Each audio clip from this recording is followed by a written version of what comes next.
बांग्लादेश में जमहूरियत ख़तरे में क्यों है? बांग्लादेश में आमरीत के साए क्यों गहरे हो रहे हैं? बांग्लादेश ने पाकिस्तान से आज़ादी क्यों हासिल की? ये सवालात हैं जो कि पूछे जा रहे हैं कि बांग्लादेश में जो आम इंतख़ाबात हो रहे हैं 7 जनवरी 2024 को, और उसके बारे में ये राय सामने आ रही है कि बांग्लादेश की जो वज़ीर-ए-आज़म है शेख हसीना और जो अवामी लीग हुक्मरान जमात, उसने पूरा एहतमाम किया हुआ है कि चौथी बार अवामी लीग को इक़्तिदार मिलेगा, शेख हसीना को इक़्तिदार मिलेगा। और जो हथकंडे इस्तेमाल किए जा रहे हैं अवामी लीग की तरफ से मुखालिफिन के ख़िलाफ़, ख़ास तौर पे जो बांग्लादेश नेशनलिस्ट पार्टी है और कलअदम जमात इस्लामी के, उनकी वजह से जो सारी इंतखाबी फ़ज़ा है वो ख़राब हो चुकी है। 3 बातें हमें ज़हन नशीन करनी चाहिए कि बांग्लादेश में जमहूरियत क्यों ख़तरे में है, बांग्लादेश जो है वो आमरीत के दहाने पे क्यों है। पहली बात तो ये है कि बरसों की जद्दोजहद के बाद मशरक़ी पाकिस्तान के अवाम, जो बंगाली, जो अवामी लीग जो जमात थी वहाँ पे, शेख मुजीबुर रहमान इसके सरबराह थे, उन्होंने पाकिस्तान के निज़ाम के ख़िलाफ़ जद्दोजहद की, क्योंकि वो ये कहते थे कि पाकिस्तानी निज़ाम जो है वो आमरीत है और आमरीत जो है वो हमें सूट नहीं करता, क्योंकि अगर आमरीत होगी, मिलिट्री डिक्टेटरशिप होगी पाकिस्तान के ज़माने में, तो उसमें उनको कहाँ मौका मिलेगा मशरक़ी पाकिस्तान के अवाम को। हालांकि उनकी आबादी जो है वो 56% थी पूरे पाकिस्तान की सन 71 में। तो उन्होंने जद्दोजहद की, जमहूरियत के लिए की, आमरीत के ख़िलाफ़ की। तो क्या वजह है कि 52 साल के बाद वही बांग्लादेश जो है वो आमरीत के दहाने पे है, वही बांग्लादेश जो है वहाँ पे जमहूरियत ख़तरे में है। दूसरी बात कि 2009 के इंतख़ाबात, 2014 के इंतख़ाबात, 2018 के इंतख़ाबात जिसमें अवामी लीग ने फतह हासिल की, 2014 के इंतख़ाबात का तो अपोजिशन ने बायकॉट किया था, क्योंकि उन्होंने कहा कि भाई धांधली जो है वो अवामी लीग करेगी। और अवामी लीग का तो पुराना ये तरीक़ाकार है धांधली करने का। उसमें तो पाकिस्तान के ज़माने में जो सन 70 के जो इंतख़ाबात हुए थे, उन्होंने जिस तरीके से जालसाज़ी की, जिस तरीके से वोटर्स को डराया धमकाया।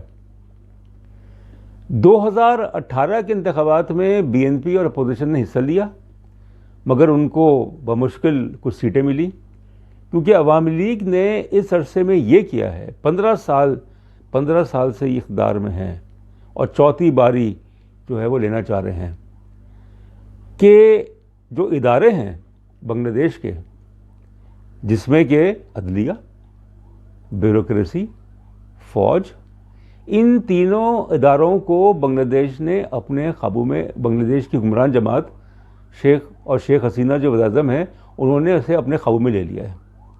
अदलिया से फ़ैसले कराए जा रहे हैं कि ऐसे फ़ैसले जो कि अपोजिशन के ख़िलाफ़ हैं,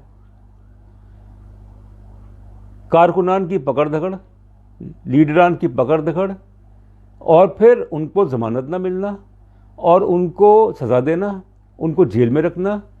तो जो पाकिस्तान में हो रहा है आजकल, वही चीज़ बांग्लादेश में हो रही है। तो सवाल ये है कि फिर उन्होंने इतनी कुर्बानियाँ क्यों दी जमहूरियत के लिए, आज़ादी के लिए, इंसाफ के लिए।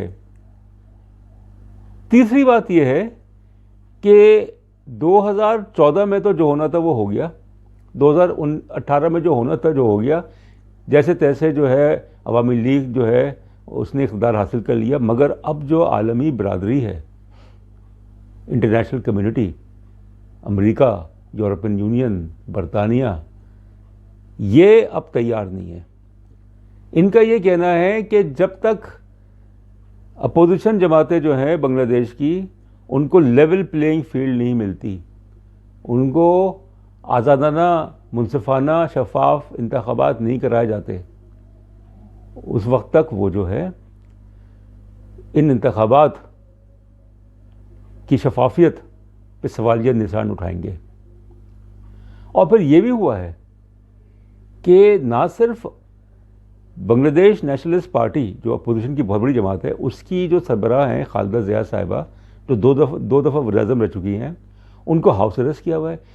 बीएनपी के बांग्लादेश नेशनलिस्ट पार्टी के सेक्रेटरी जनरल जो हैं उनको गिरफ़्तार किया गया है, उनके लीडरान को गिरफ़्तार किया, हत्ता कि ऐसे ऐसे लोगों को गिरफ़्तार किया गया है बीएनपी के और जो अपोजिशन जमातें हैं, ताकि वो कागजात नामजदगी दाखिल न करा सकें, वो इलेक्शन में हिस्सा न ले सकें और फिर एक धांधली ज़दा इंतखाबात के ज़रिए अवामी लीग को चौथी दफ़ा जो है वो मुसल्लत कर दिया जाए।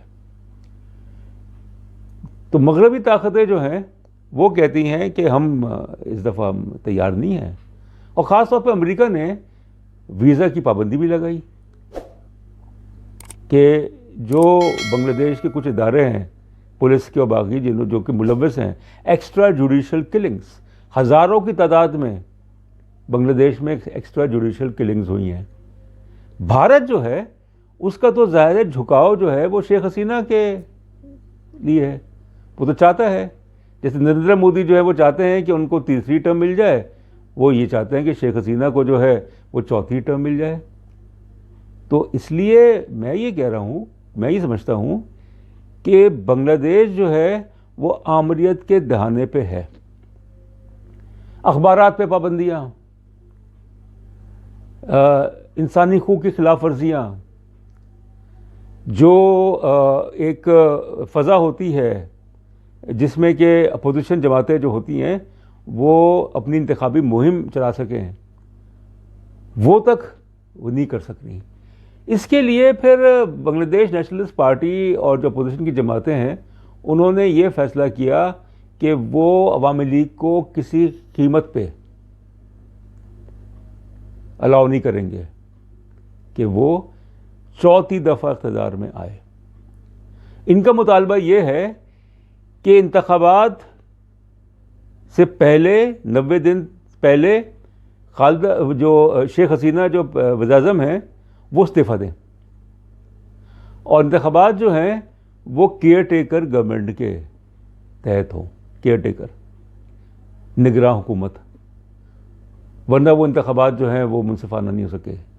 याद रहे कि ये बांग्लादेश ही था जिसने केयर टेकर गवर्नमेंट का निगरान हुकूमत का तस्वुर दिया, और फिर 1990 के बाद से जो इलेक्शंस हुए उसमें केयर टेकर गवर्नमेंट्स हुई कि इंतखाबात से 90 दिन पहले जो है वो केयर टेकर गवर्नमेंट्स बनेंगी ताकि इंतखाबात जो है वो मुनसिफाना हो, आज़ादाना हो।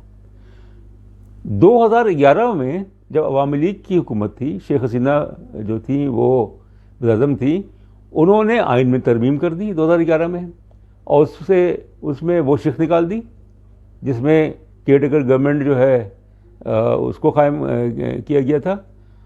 तो अब ये कि जनाब बीएनपी और जो बाकी अपोजिशन जमातें वो कहते हैं कि हम इंतखाबात को नहीं मानेंगे। और फिर इसके अलावा जमात इस्लामी जिसको कि बैन कर दिया गया है, बड़ी मौसर जमात है बांग्लादेश की, तो इत्तेहाद होता था बीएनपी का और जमात इस्लामी का इंतखाबात में।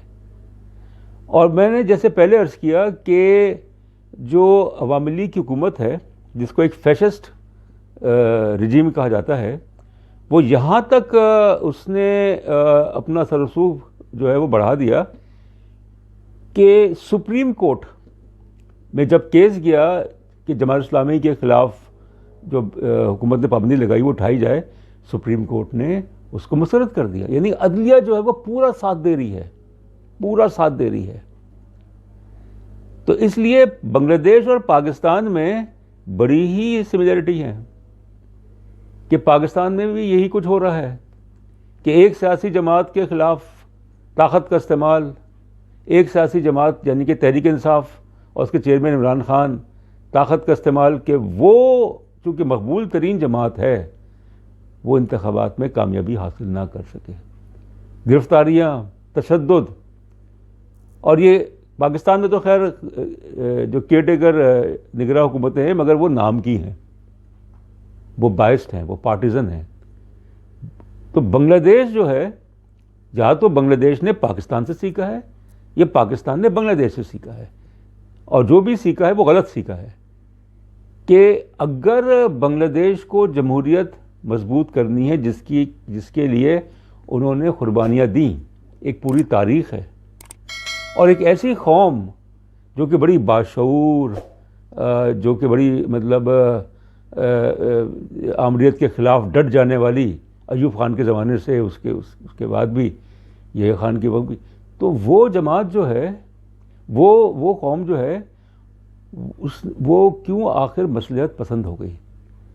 इसमें शेख हसीना ने बड़ा काम किया है। उन्होंने ये जाहिर किया कि उनकी हुकूमत ने 15 साल में बड़े कारनामे अंजाम दिए हैं, मुल्क में तरक्की हुई है, मुल्क की मईशत बहुत अच्छी हुई, उनकी बात सही है, मगर इसके साथ क्या हुआ कि जमहूरियत का जनाजा निकल गया बांग्लादेश में।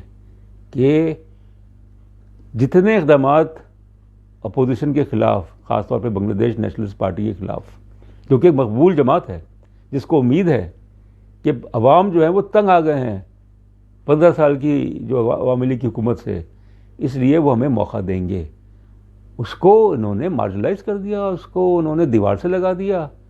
और मुजाहरे बहुत हुए। 28 अक्टूबर को बहुत बड़ा मुजाहरा हुआ ढाका में, फिर हड़तालें हुई जो कि अपोजिशन ने करवाई, मजबूर करने के लिए शेख हसीना को कि वो रिज़ाइन करें और एक